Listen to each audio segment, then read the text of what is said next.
46 गुण युक्त अरहंत परमेश्वरी की जय। मानतुंग आचार्य महाराज की जय। आचार्य गुरुवर 108 परम तपस्वी बनचरी परम ऋषि संत शिरोमणि 5 वर्ष के जल के त्यागी स्वतंत्र सेनानी ज्ञान वृद्धि तपो वृद्धि वयो वृद्धि मेरे हृदय में वास करने वाले आचार्य श्री 108 नेमी सागर जी महाराज की जय। क्षेत्र नेमीगिरी प्रणेता परम पूज्य आचार्य गुरु 108 दया सागर जी महाराज। अध्यात्मों यहाँ भक्तामर का प्रसंग चल रहा है। आज भक्तामर के 28 नंबर का श्लोक का सारांश बताने का प्रसंग आ रहा है। 28 नंबर श्लोक अपने आप में हमारे आपके मनोवांछित कार्य की सिद्धि देने में समर्थ है, इच्छित कार्यों की सिद्धि कराने में समर्थ है। ऐसा भक्तामर श्लोक का 28वां नंबर। 28 मूलगुण किसके होते हैं? साधु परमेष्टि के। साधु परमेष्टि के 28 मूलगुण होते हैं। और आचार्य साधु के दर्शन करने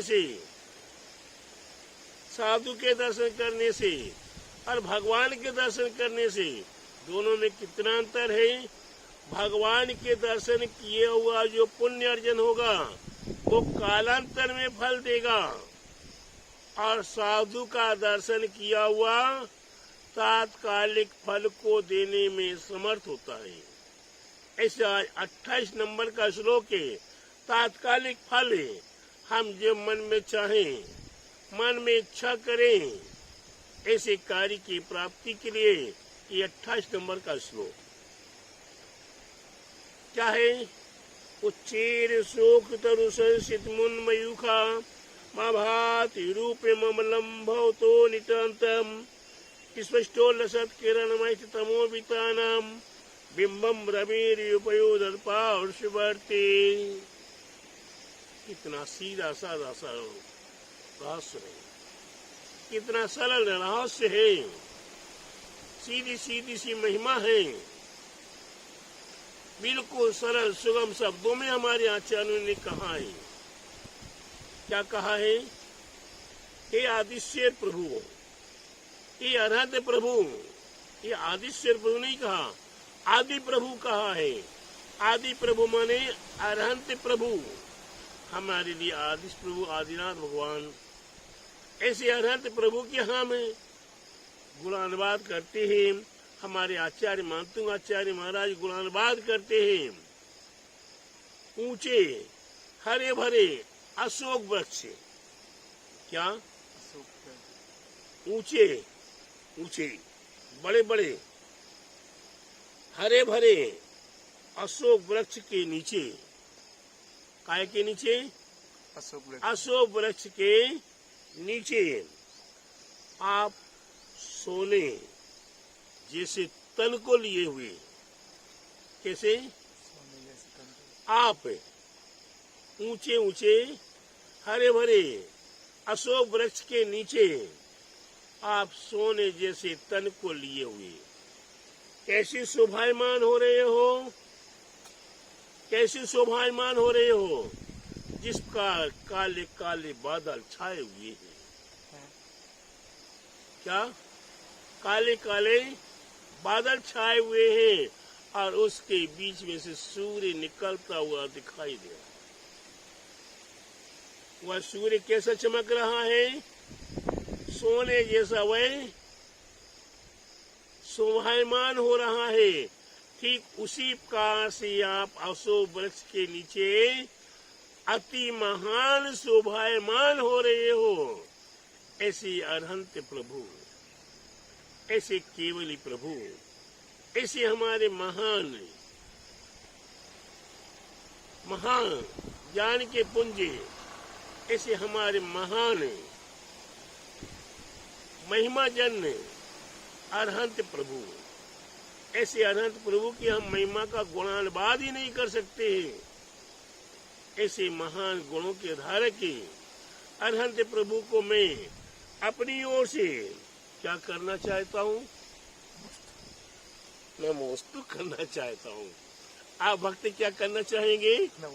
नमोस्तु करना चाहेंगे। सही है। किस लिए नमोस्तु करेंगे?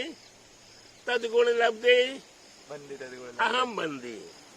हे भगवान, आपके गुणों का गुणानुवाद इसलिए कर रहा हूँ, आपके गुण हमारे लिए प्राप्त हो।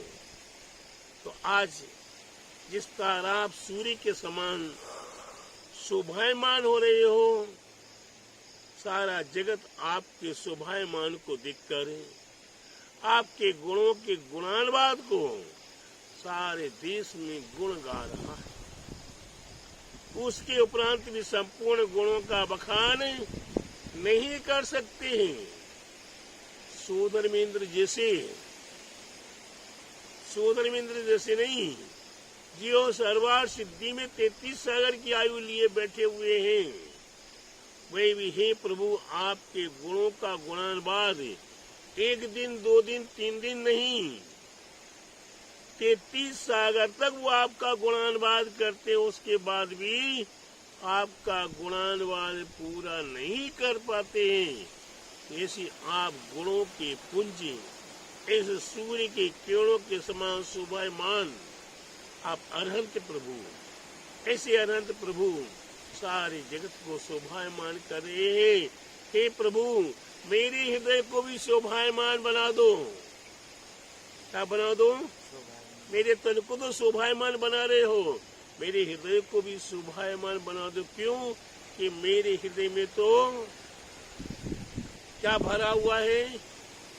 क्रोध, मान, माया, लोभ, हिंसा, झूठ, चोरी, कुशील, परिग्रह, मोह, माया, मत्सर है, मेरे हृदय में भरा पड़ा हुआ है। प्रभु, आप कहेंगे आप संत हैं, आचार्य है, तो मैं कहता हूँ मैं कुछ नहीं हूँ। ये सब बाह्य है, ये सब बाह्य दिखावा है।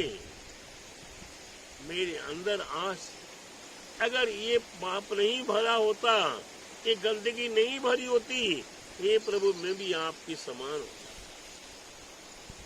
जब तक ये गंदगी भरी हुई है, तब तक हे प्रभु मैं आपके चरणों का दास बनने का ही प्रयास कर रहा हूँ। दासों दास बनने का प्रयास कर रहा हूँ। भगवान, मैं एक बार नहीं कोटि कोटि आपका दास बनके, मैं आपकी दासता को स्वीकार करके, मेरी दासता सुन लीजिए, मेरी वास्ता मेरी सुन लीजिए, मेरी भक्ति देख लीजिए और मेरा अर्पण और समर्पण देख लीजिए। प्रभु, अगर आपको अच्छा लगे तो अपने जैसा बना लीजिए। ऐसी सरल भावनाओं के साथ ये 28 नंबर का श्लोक है। एक बार राधा दीदी से कहूंगा कि राधा दीदी, आप एक बार अपने मधुर स्वर से सब भक्तों के लिए उच्चारण करके दिखाएं, सुना दें।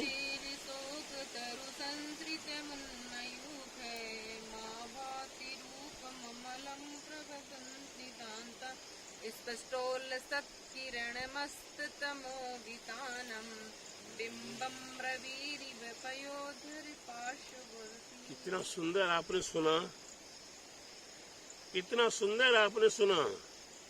राधा दीदी कितनी मैंने तीसरी क्लास पढ़ी थी, वो भी मेरे को याद नहीं कितने बार स्कूल गया हूँ, लेकिन उसके बाद भी उन्हीं के कंठ में गुरु नेमी सागर महाराज के आशीर्वाद से, उन्हीं के गुरु के समर्पण से उनके कंठ में सरस्वती आई और वही अपने कंठ से मधुर स्वर से इसी प्रकार से भक्तमर रोज प्रतिदिन पढ़ती हैं और उसके उपरांत भजन संगीत में भी उनकी बड़ी रुचि है। ऐसे मधुर स्वर की कंठ के धारक के राधा दीदी को मैं आशीर्वाद देता हूँ, उन्हीं का भी मधुर कंठ अरहंत प्रभु के समान बने, उन्हें भी अनंत जैसे गुणों की प्राप्ति होने की शक्ति और सामर्थ्य प्राप्त हो। आज हमारे भक्तमर के 28 नंबर के श्लोक के साथ ही साथ हमारे सोमसेन आचार्य महाराज आ जाते हैं। कौन आ जाते हैं?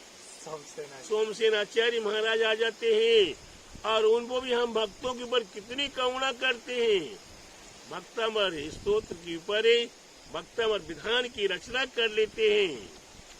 भक्तामर विधान की रचना करे, उस रचना में वे यंत्र राज की रचना करते हैं, वे यंत्र राज की रचना करते हैं, रिद्धि मंत्रों की रचना करते हैं, और सारा विधि विधान हम भव्य आत्माओं को बताने का प्रयास करते हैं, जिसके कारण हम भव्य आत्माओं के लिए एक एक श्लोक के माध्यम से मन वांछित वस्तुओं की प्राप्ति, आते हुए आदि व्याधियों के हरण करने की शक्ति बताते हैं, और हमें उसका प्रयास करें तो हमें वही भी शक्ति प्राप्त होती है। ये 28 नंबर का रिद्धि मंत्र है, और हमारे सामने आ रहा यंत्रराज। यह यंत्रराज, इस यंत्रराज में लिखा, क्या लिखा है श्लोक में? राधा दीदी पुनः बोलेंगी।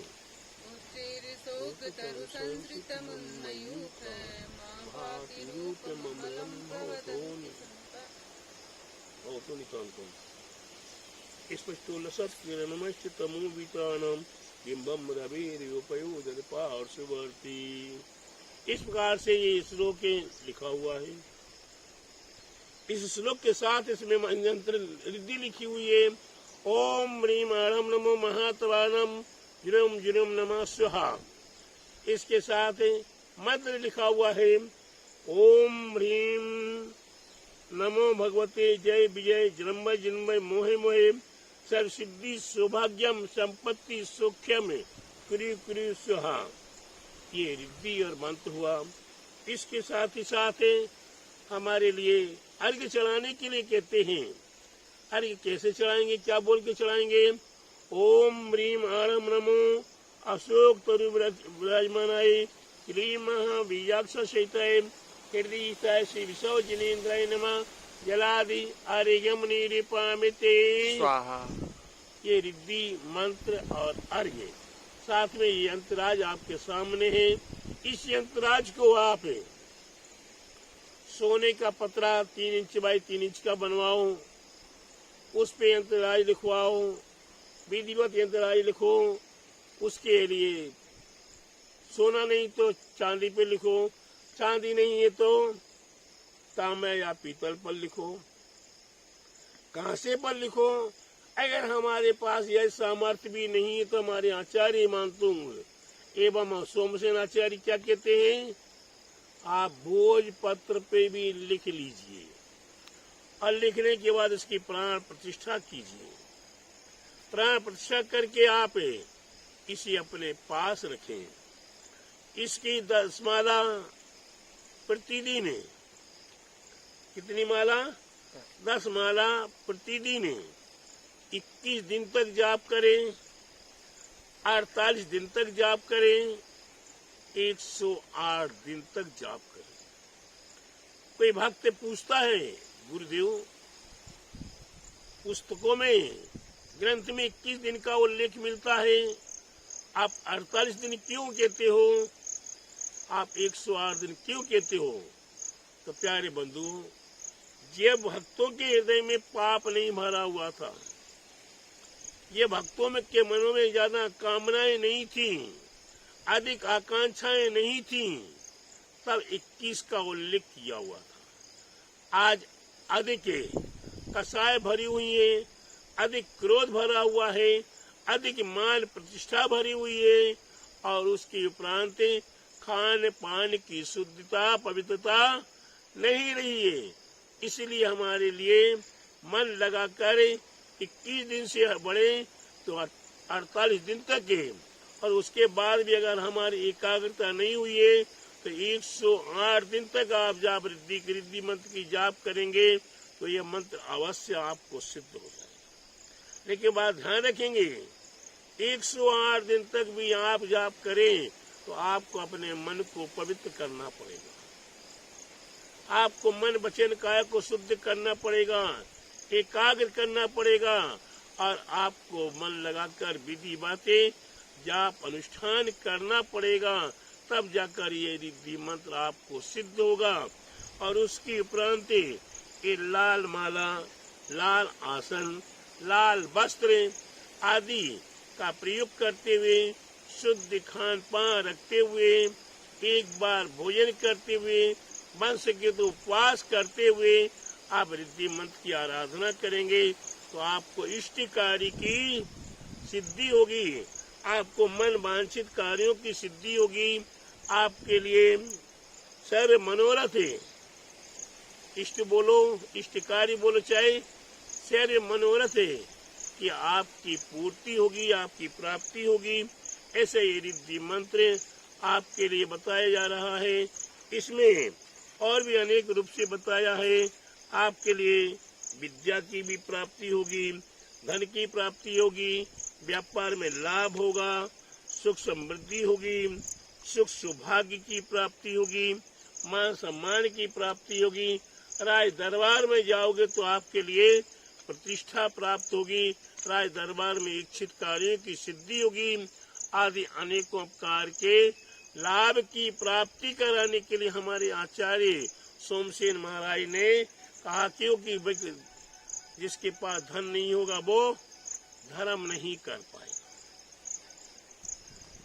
गृहस्थ के पास अगर कहीं धन नहीं है तो वो आहार दान कैसे देगा?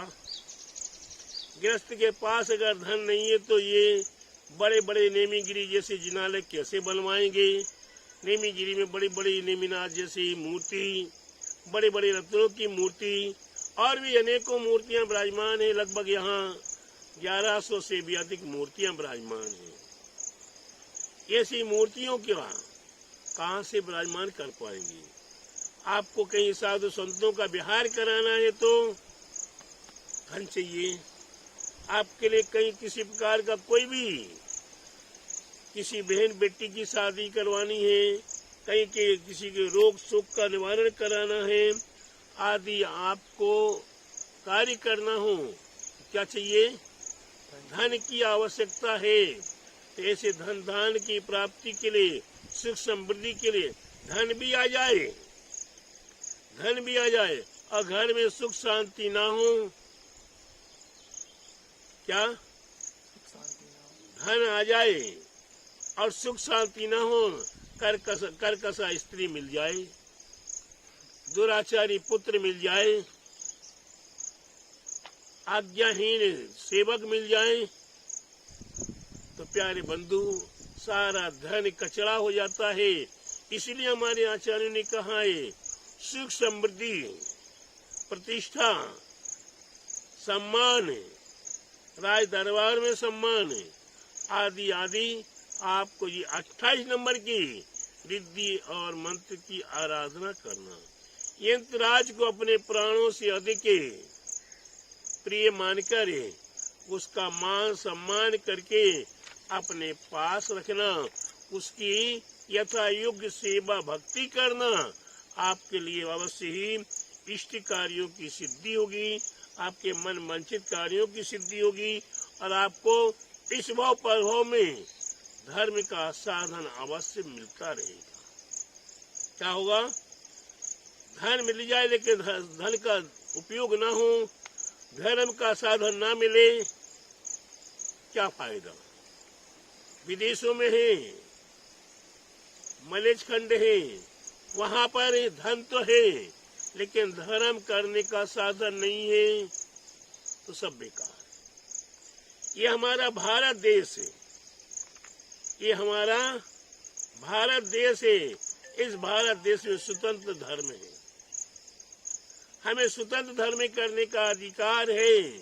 उसमें किसी प्रकार का कोई राज्य की ओर से बाध्य नहीं है कि आपको मुसलमान धर्म मानना है, सिख मानना, ईसाई मानना है, जैन बौद्ध मानना नहीं। यहाँ जो जैन धर्म को मानने वाला होगा उसे जैन धर्म में किसी प्रकार का कोई बाधा नहीं। मेरे को मालूम है, मैंने अनुभव किया है। आसाम, नागालैंड, मेघालय, अरुणाचल आदि प्रांतों में विहार किया, बंगाल, उड़ीसा में विहार किया। हमें शासन ने साथ दिया है लेकिन शासन ने हमें बात नहीं किया कि ये नहीं, ऐसा नहीं, ऐसा करो। मैं नेपाल भी होकर आया हूँ, मैं बांग्लादेश भी होकर आया हूँ, मैं भूटान भी होकर आया हूँ। वहाँ भी अपने धर्म करने के लिए हमें किसी ने रोक टोक नहीं की। ये हमारा भारत देश है, ये भारत देश से निकट के लगे हुए देश है, उनमें भी धर्म की श्रद्धा है। तो प्यारे बंधु, हमें इस भाव में धर्म मिला है, अगले भावांतर में भी धर्म मिलता रहे। ऐसी शुभ भावनाओं के साथ ये 28 नंबर के श्लोक की आराधना भक्ति मैं भी कर रहा हूँ और आप भी भक्ति आराधना करें। इस भाव पर्व में आपकी इष्ट कार्यों की सिद्धि हो और परम इष्ट सिद्ध अवस्था की प्राप्ति ऐसी शुभ भावनाओं के साथ हे भगवान नमोस्तु नमोस्तु नमोस्तु। अनंत प्रभु के लिए नमोस्तु नमोस्तु नमोस्तु। आचार्य गुरुवर 108 नेमी सागर जी महाराज को नमोस्तु नमोस्तु नमोस्तु। परम पूज्य आचार्य श्री 108 दया सागर जी महाराज के चरणों में बारंबार नमोस्तु नमोस्तु।